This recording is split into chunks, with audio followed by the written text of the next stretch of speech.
Voilà, bonsoir tout le monde. En tout cas, c'est une joie et une grâce de pouvoir célébrer notre Dieu en cette nouvelle année 2025. Et nous avons rendu grâce pour ce que le Seigneur a fait dans l'année qui vient de s'écouler. Et aujourd'hui, nous allons parler de révélation, de l'impact de la révélation dans notre vie, dans notre comportement, dans notre manière de penser, dans notre manière d'agir. Nous allons parler de révélation au travers d'un personnage biblique. Et ce personnage s'appelle Tsofnat Panéak. Est-ce que vous savez de qui il s'agit?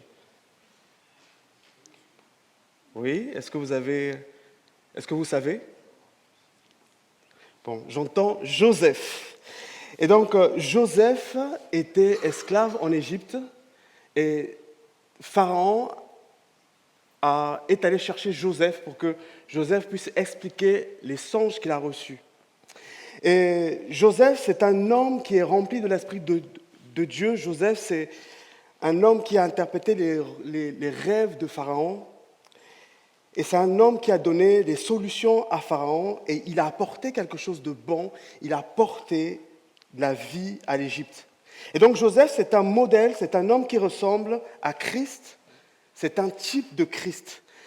Dans son parcours, dans ses souffrances, dans son investissement, dans sa révélation, dans ses actions et dans son intronisation.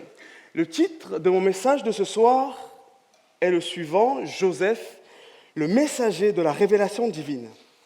Nous allons lire la parole de Dieu dans Genèse chapitre 41, versets 25 à 40. Donc dans ce passage, Joseph a environ 30 ans. Nous sommes en 1800 avant Jésus-Christ et Pharaon fait deux rêves.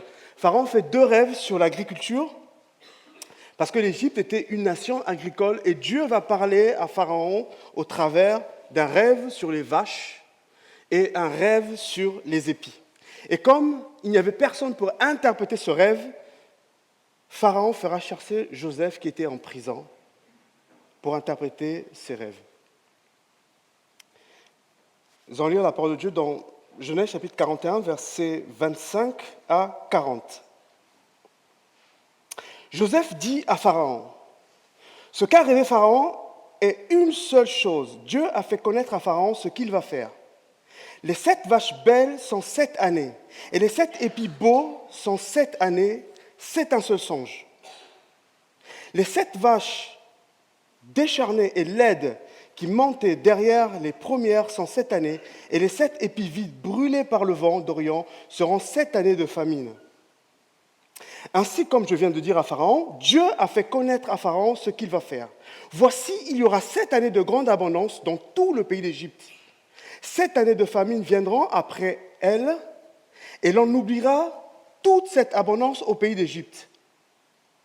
Et la famine consumera le pays. Cette famine qui suivra sera si forte qu'on ne s'apercevra plus de l'abondance dans le pays. Si Pharaon a vu le songe se répéter 2 fois, c'est que la chose est déjà arrêtée de la part de Dieu et que Dieu se hâtera de l'exécuter.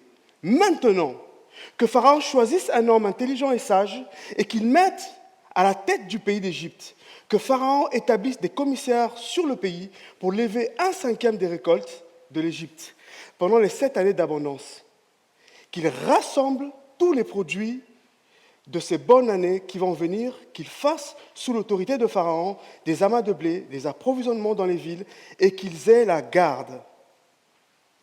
Ces provisions seront en réserve pour le pays pour les 7 années de famine qui arriveront dans le pays d'Égypte, afin que le pays ne soit pas consumé par la famine. Et le verset 37, ces paroles plurent à Pharaon et à tous ses serviteurs. Et Pharaon dit à ses serviteurs, « Trouverons-nous un homme comme celui-ci, ayant en lui l'Esprit de Dieu ?» Et Pharaon dit à Joseph, « Puisque Dieu t'a fait connaître ces choses, il n'y a personne qui soit aussi intelligent et aussi sage que toi, je t'établis sur ma maison et tout mon peuple obéira à tes ordres. Le trône seul s'élèvera au-dessus de toi. » Et donc, pour comprendre un peu le contexte de ce qui se passe, il faut revenir 13 ans en arrière. Joseph était un jeune Hébreu qui habitait chez ses parents, Jacob et Rachel. Et un jour, il fait un rêve, il reçoit une révélation de Dieu. Et donc, dans l'interprétation, il nous est dit qu'en fait, que cela parle d'une domination, d'une autorité. Joseph aura de l'autorité sur sa famille, sur tous ses frères. Et donc, ses frères, épris de jalousie, vont envisager de tuer Joseph. Et plus tard, ils vont changer. Ils vont plutôt le vendre pour 20 pièces à des Ismaélites. Et les Ismaélites le vendront à Potiphar, qui est le chef des gardes de Pharaon. Et la Bible nous dit que Dieu était avec Joseph. Et dans la maison de Potiphar, Joseph sera nommé responsable de la maison de Potiphar. Et un jour, la femme de Potiphar demandera à Joseph, « Joseph, couche avec moi. » Et Joseph refusera. Et pour cela, il sera accusé de viol. Et donc Potiphar mettra Joseph dans la prison, et pas dans n'importe quelle prison, dans la prison du roi. Et dans cette prison du roi, Joseph sera nommé surveillant de prison. Et un jour, il recevra la visite de 2 personnes, 2 prisonniers, 2 officiers du roi qui ont péché contre le roi. Donc un échanson. Un échanson, c'est le sommelier. Et un panetier. Le panetier, c'est le boulanger. Ces 2 personnes feront 2 rêves. Donc Joseph interprétera les rêves avec exactitude. Il dira que dans 3 jours, l'échanson retournera auprès de Pharaon, mais dans 3 jours, le panetier sera condamné à mort. Avant de partir, Joseph dira à l'échanson, « N'oublie pas de parler de moi à Pharaon. » Mais l'échanson oublia Joseph, c'est ce que la Bible dit. Et donc pendant 2 longues années, Dieu a permis à Joseph de connaître l'épreuve de la prison. Et dans le plus grand secret, Dieu était en train de préparer un plan parfait. Il préparait le salut d'Israël et le salut de l'Égypte, qui serait bientôt frappé par la famine. Donc lorsqu'on voit dans Genèse chapitre 41, le verset 1 à 8, 2 ans plus tard, Pharaon eut 2 rêves. Et à cause de ces 2 rêves, Pharaon fut agité. Agité parce qu'il n'y avait aussi personne pour expliquer. Et c'est à ce moment-là que l'échanson entre en scène. Il va voir Pharaon pour dire « Pharaon, je connais un jeune esclave. Ce jeune esclave hébreu était avec moi en prison. Et en prison, il a interprété exactement notre rêve et tout ce qu'il a dit s'est accompli. » Et donc Pharaon a dit « Allez me chercher Joseph et emmenez-le devant moi. » Et lorsque Joseph est arrivé devant Pharaon, Pharaon lui a demandé « J'ai appris que tu expliques les songes. Explique le songe que j'ai fait moi. » Et Joseph dira « Ce n'est pas moi qui vais expliquer les songes, mais c'est Dieu. Le Dieu créateur des cieux et de la terre, c'est lui qui expliquera tes songes. Je ne suis qu'un instrument entre ses mains. » Et donc Pharaon racontera les 2 songes. Il dira qu'il était au bord du Nil et il vit 7 vaches grasses sortir du Nil. Et plus tard, il vit 7 vaches maigres sortir du Nil et les 7 vaches maigres dévorer les 7 vaches grasses. Et donc, il s'est rendormi et il a eu un autre songe. Et dans son songe, il vit un épi. En fait, il vit une branche. Et sur cette branche, il y avait 7 épis pleins. Et plus tard, il vit 7 autres épis qui ont poussé et qui ont englouti les 7 autres épis pleins. Genèse chapitre 41, verset 25, Joseph dit à Pharaon, « Ce que a songé Pharaon est une seule chose.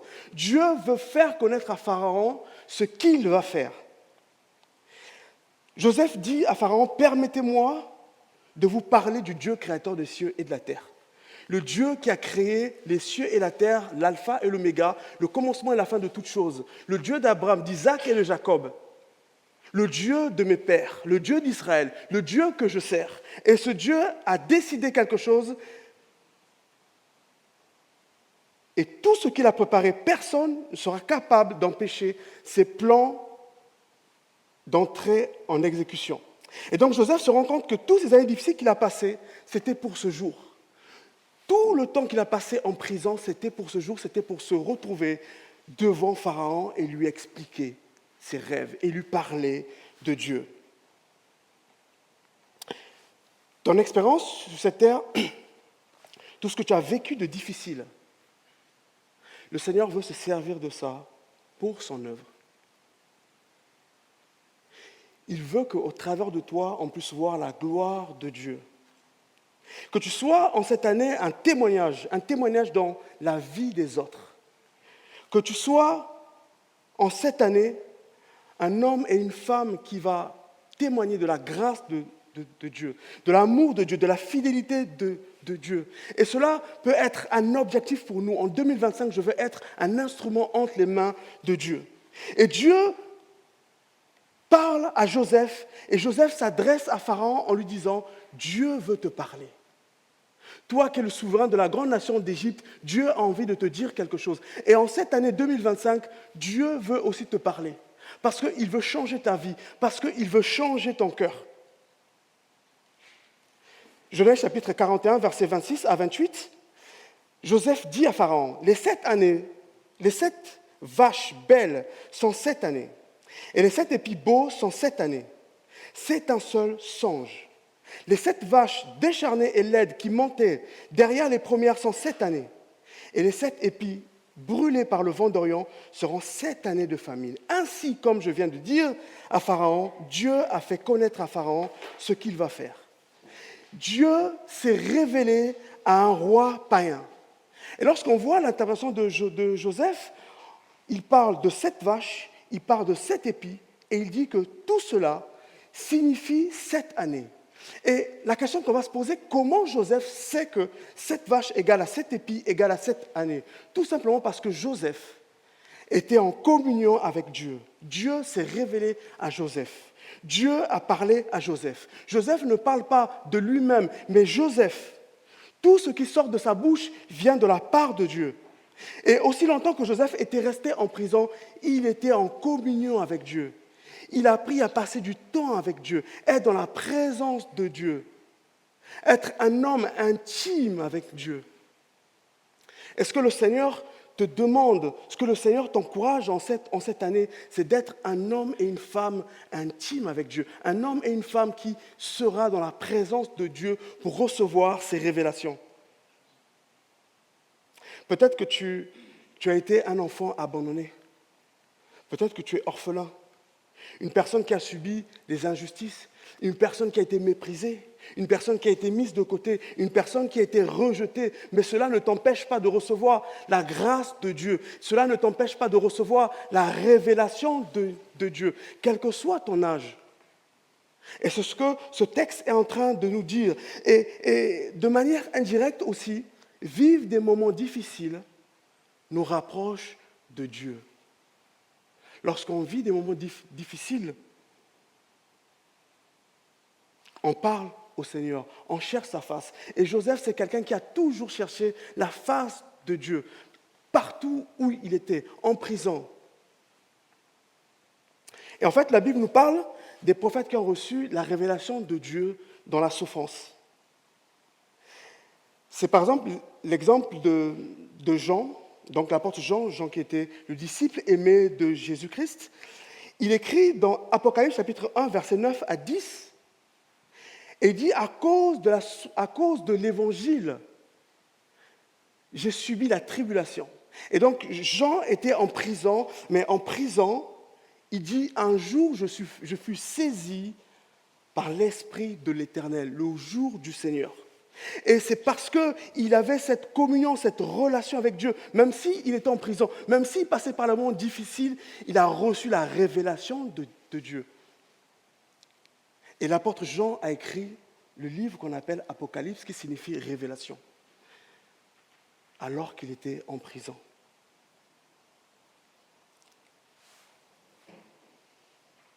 La question qu'on peut se poser, c'est Seigneur, aujourd'hui, qu'est-ce que tu veux que j'apporte aux autres? Ma vie, quelle est la vision que tu me donnes pour les autres? Et en fait, c'est réellement cela l'appel. Dieu nous met sur cette terre, il nous a créés, il nous a révélé son Fils, afin que nous aussi, nous puissions partager la révélation de Jésus aux autres.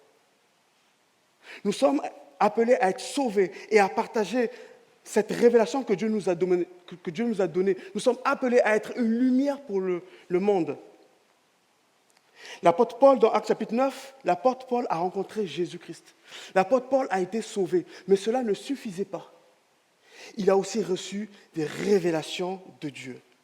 Et c'est l'apôtre Paul qui a écrit une partie des livres du Nouveau Testament.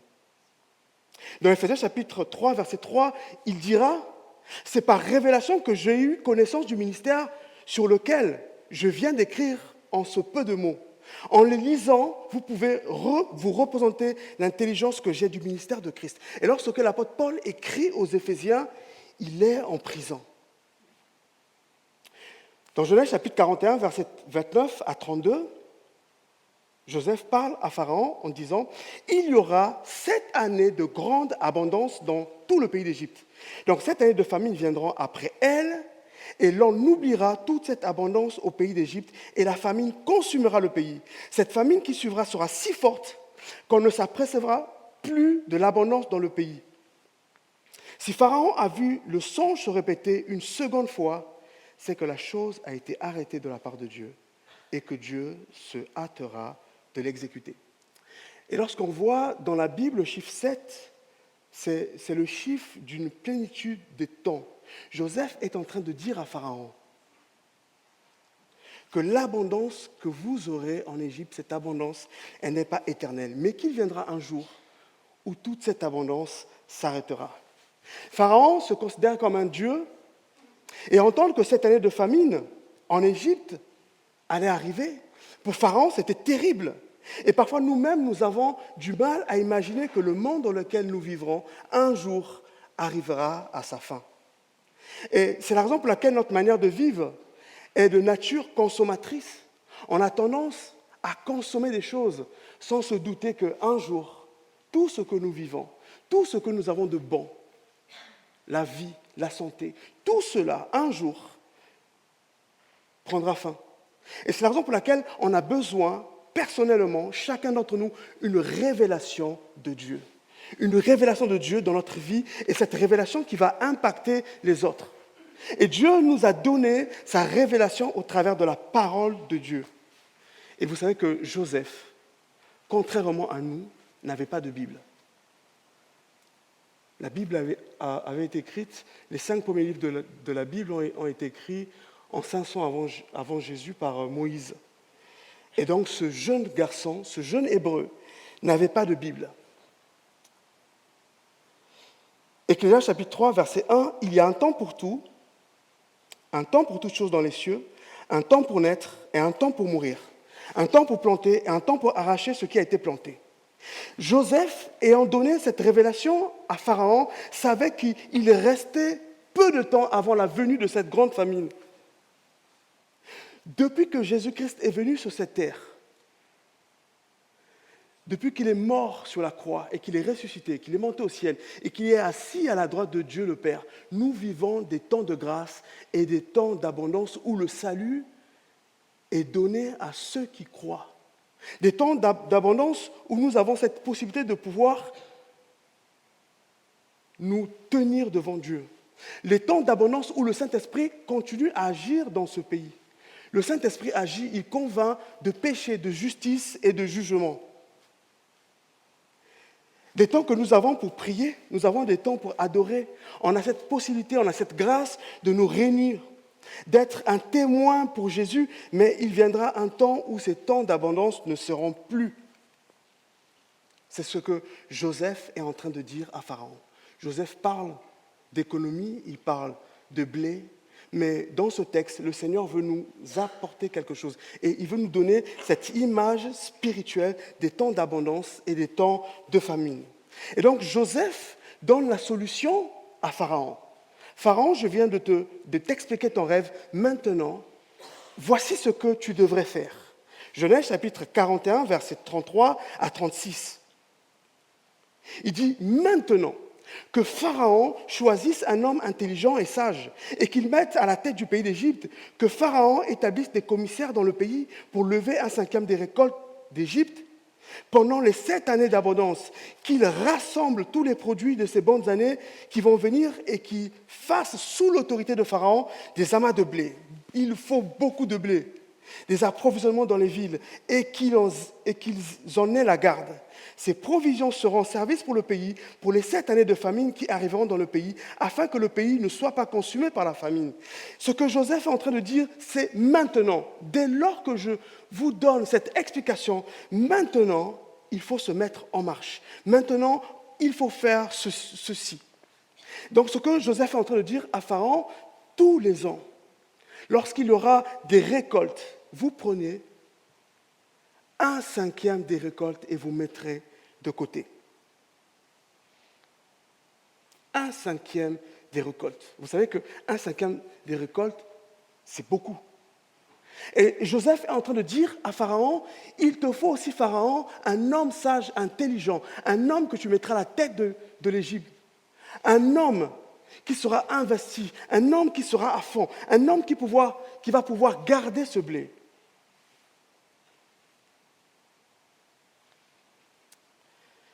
Le conseil que Joseph est en train de donner à Pharaon est aussi valable pour chacun d'entre nous. Il nous faut dans notre vie un homme, nous choisir un homme sage et intelligent, un homme qui va diriger notre vie, un homme qui aura autorité sur notre vie, un homme qui aura autorité sur notre famille. Et la Bible nous parle de cet homme, la Bible nous parle de cet homme qui est venu du ciel, la Bible nous parle de Jésus. Le Fils de Dieu qui est venu sur terre, qui est descendu du ciel et qui est venu, qui a donné sa vie sur la croix, afin que vous et moi, nous puissions avoir la vie éternelle et la vie en abondance.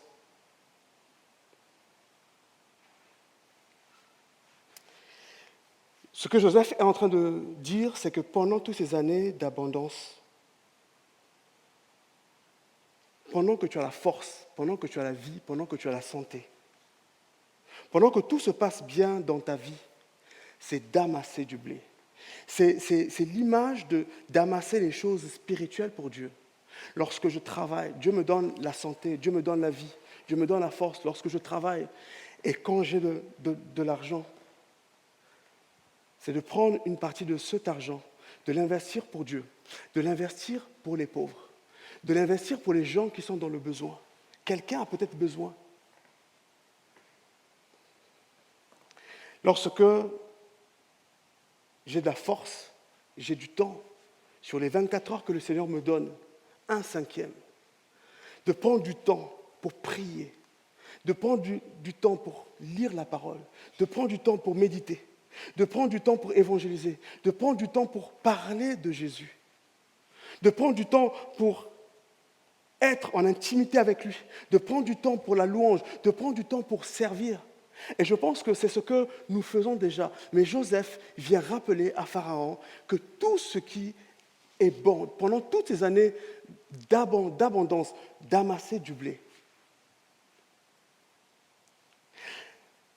Jésus-Christ dira, dans Matthieu chapitre 16, verset 20, « Amassez-vous des trésors dans le ciel où la teigne et la rouille ne détruisent point et où les voleurs ne percent et ne dérobent point. » Jésus-Christ nous demande de toute notre vie de nous préoccuper des choses qui sont importantes pour Dieu. Je vais vous raconter un petit témoignage. Lorsque j'étais en Afrique avec mes parents, ma mère avait tendance de me dire tout le temps, « Cédric, il faut que tu lises la parole. Cédric, il faut que tu lises la Bible. » Et elle me forçait à lire la Bible. Et elle m'expliquait l'histoire de Joseph, l'histoire d'Abraham, d'Isaac, de Jacob. Et tous les lundis, on avait nos réunions et il fallait que chacun d'entre nous en dise des versets par cœur. Et il fallait que la semaine d'après, que ce soit un autre verset. Et pour moi, c'était terrible de maîtriser des versets, d'apprendre des versets par cœur. Et quand je suis parti de ma famille, quand je suis venu en Europe, ça a été difficile. Je suis passé par des années difficiles, mais pendant ces années, j'avais du mal à lire la Bible. Et les seuls versets qui m'étaient restés dans ma tête, c'était des versets, des paroles que ma mère me disait par rapport à l'Afrique, par rapport à la Bible. Et quand j'ai vécu en Europe, ça a été des moments très difficiles parce que je ne lisais pas la Bible. Comment j'allais faire pour pouvoir lire la Bible? Je pouvais ouvrir la Bible, je m'endormais sur la Bible, j'ouvrais, je m'endormais. Mais vous savez, lorsque Dieu vous parle, Lorsque Dieu vous révèle quelque chose, il vous donne la force de le faire. Lorsqu'il vous parle une fois, lorsqu'il vous parle 2 fois, lorsqu'il vous parle 3 fois, lorsqu'il se révèle à vous, personne ne pourra vous dire « maintenant, il faut que tu lises la Bible, maintenant, il faut que tu fasses ceci ». Et c'est la raison pour laquelle nous avons besoin que Dieu nous parle. Nous avons besoin d'une révélation personnelle pour notre vie. Et en fait, cette révélation personnelle, elle aura un impact dans la vie des autres. Parce que Dieu m'a révélé quelque chose le concernant, ma vie aura un impact. Lorsque j'ai parlé de Jean, lorsque j'ai parlé de Paul, ce sont des gens qui ont donné leur vie à Jésus, ce sont des gens qui ont rencontré Jésus. Mais plus tard, Dieu s'est révélé à eux. Et ce sont des personnes qui ont contribué à l'avancement du royaume de Dieu, à l'avancement de l'Évangile.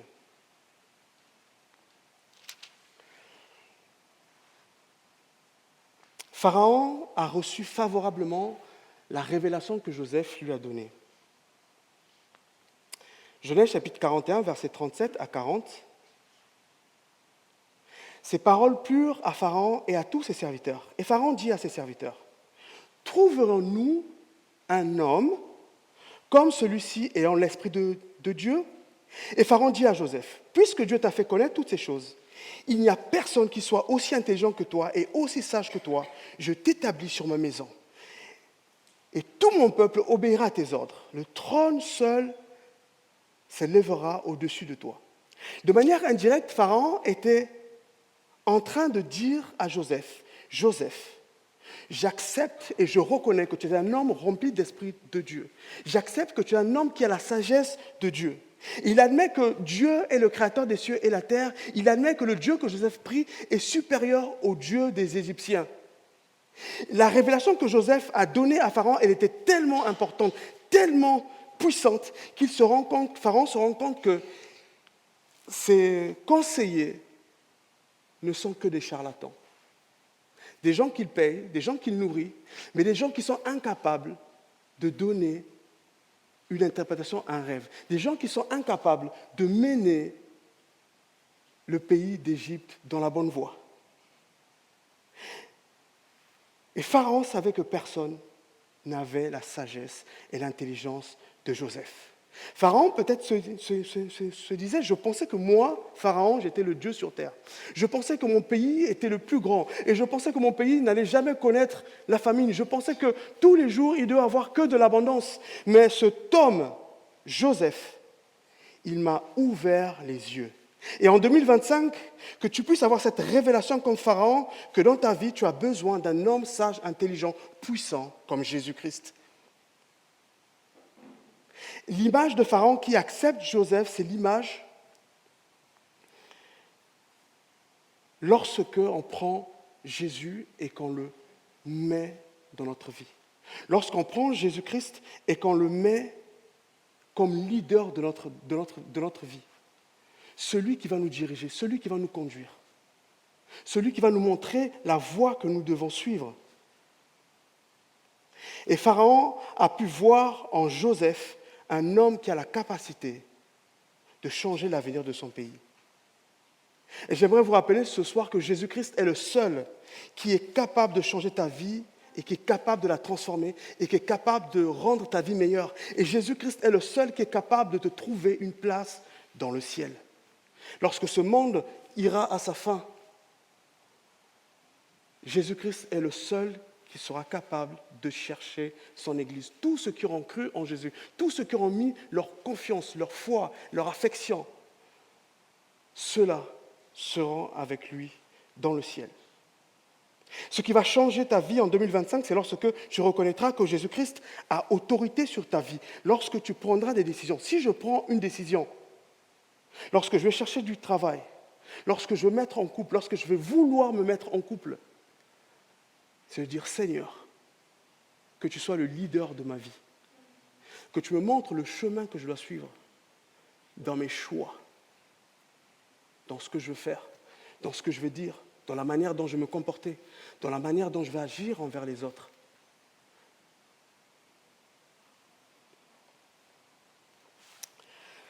La Bible nous dit que Jésus-Christ est venu sur terre, il s'est dépouillé. Jésus était rempli de l'Esprit de Dieu, était un homme conduit par l'Esprit de Dieu. C'est un homme qui avait les fruits de l'Esprit. Un homme doux, un homme patient, un homme bon, un homme qui était prêt à aider. Encore aujourd'hui, Jésus est prêt à t'aider.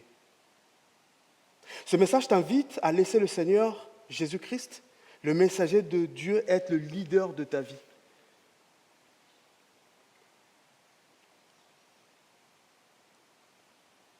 Peut-être que je te dis aujourd'hui, mais je ne sais pas où je vais. Je ne connais pas mon avenir. Et ce message t'invite à faire confiance en Jésus-Christ. Jésus-Christ, il est le divin berger. Comme on a chanté tout à l'heure, l'Éternel est mon berger, de rien je ne manquerai. Et Joseph a fait de Jésus, de Dieu, son leader, son Seigneur. Et alors qu'il était en prison, Dieu est venu le chercher. Alors qu'à la même heure, le matin, il se disait, je ne suis qu'un esclave, ma vie est finie, il n'y a plus rien à voir, il n'y a plus rien à faire. Mais Dieu est venu le chercher et Dieu s'est servi de Joseph pour aider Pharaon. Au verset 41 et 46, on va voir que Pharaon a tout donné à Joseph. Parce que Pharaon et l'Égypte ont fait confiance aux paroles de Joseph. Pharaon lui a tout donné. Il lui a donné son pays, le peuple, son peuple. Il lui a donné le commandement. Il lui a donné un collier en or. Il lui a donné une femme. Il lui a donné l'agriculture, le ministère de l'agriculture. Il a donné le ministère du commerce, le ministère de l'économie. Il lui a tout donné.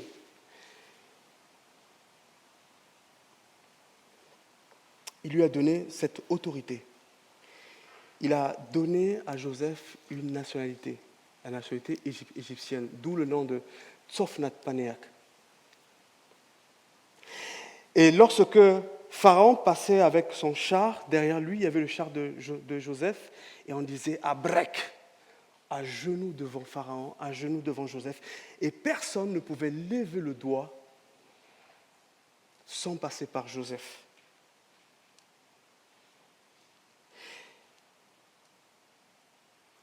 Grâce à la révélation de Joseph, que Joseph a apportée à l'Égypte, il y a eu cette transformation, il y a eu un souffle nouveau, il y a eu une vie nouvelle. Et pour résumer la vie de Joseph, on va lire ce passage dans Psaume chapitre 105, versets 17 à 22, où Dieu dit, donc c'est Dieu qui dit, « Il envoya devant eux un homme. » Il, Dieu. Alors que Joseph a été vendu comme esclave, mais Dieu dit que tout cela, c'était dans ses plans. Dieu a envoyé devant les frères de Joseph, devant la famille de Joseph, un homme vendu comme esclave. On serra ses pieds dans les liens, on le mit au fer, jusqu'au temps où arriva ce qu'il avait annoncé et où la parole de l'Éternel l'éprouva. Le roi fit ôter ses liens, donc Pharaon a ôté ses liens. Le dominateur des peuples délivra. Il l'établit seigneur sur sa maison et gouverneur de ses biens. Et lorsqu'on voit le verset 22, afin qu'il pût à son gré enchaîner les princes. Donc, en fait, une autre version dit enseigner ses ministres et qu'il enseigna la sagesse des anciens. Pour nous rappeler qui est Joseph, Joseph est un esclave accusé, un homme qui a été trahi par sa famille. Il était accusé de viol, un prisonnier, un étranger. Il a été rejeté, il a été méprisé, il a été vendu pour 20 pièces d'argent. Est-ce que cela vous rappelle quelqu'un ? Jésus-Christ. Jésus-Christ, en parlant de pièces, qui a été trahi par son ami Judas. 20 pièces. Judas a vendu 20 pièces. Jésus. Et au travers du parcours de Joseph, Dieu voulait annoncer déjà la venue de son fils Jésus-Christ et la domination de celui-ci sur l'univers, sur le monde. Joseph a appris aux Égyptiens qu'il y a un temps d'abondance et un temps de disette. Et pendant les temps d'abondance, qu'il fallait amasser pour le jour mauvais. Et en 2025, que nous puissions dire « Jésus-Christ soit en premier dans ma vie, Jésus-Christ soit le leader, je veux te servir. Je veux que ma vie soit un témoignage pour les autres. » Et l'histoire de Joseph, ce n'est pas uniquement l'histoire de quelqu'un qui a souffert, mais c'est l'histoire d'un homme à qui Dieu a changé son cœur. Dieu a transformé son cœur. Il lui a donné un cœur bon, un cœur qui est capable d'aider, un cœur qui est capable de venir au secours des autres. Joseph, il s'est impliqué dans la nation égyptienne et Dieu l'a béni. Dieu l'a mis sur le trône. Un homme qui était en communion avec Dieu, Joseph passait du temps avec Dieu. Il était dans cette intimité avec Dieu. Et dans son intimité, dans cette intimité, il recevait des messages de Dieu. Il recevait la révélation. Et aujourd'hui, le Seigneur veut se servir de toi comme un témoin pour être une lumière dans ce monde en 2025. J'appelle l'équipe de louange à monter sur scène et le pasteur Anaël va pouvoir prendre la suite de ces moments. Que le Seigneur puisse nous bénir, qu'il puisse se servir de nous dans cette nouvelle année qui arrive, dans cette année qui est déjà en cours, que nous puissions mettre notre foi, notre confiance, notre affection et notre assurance en Jésus-Christ.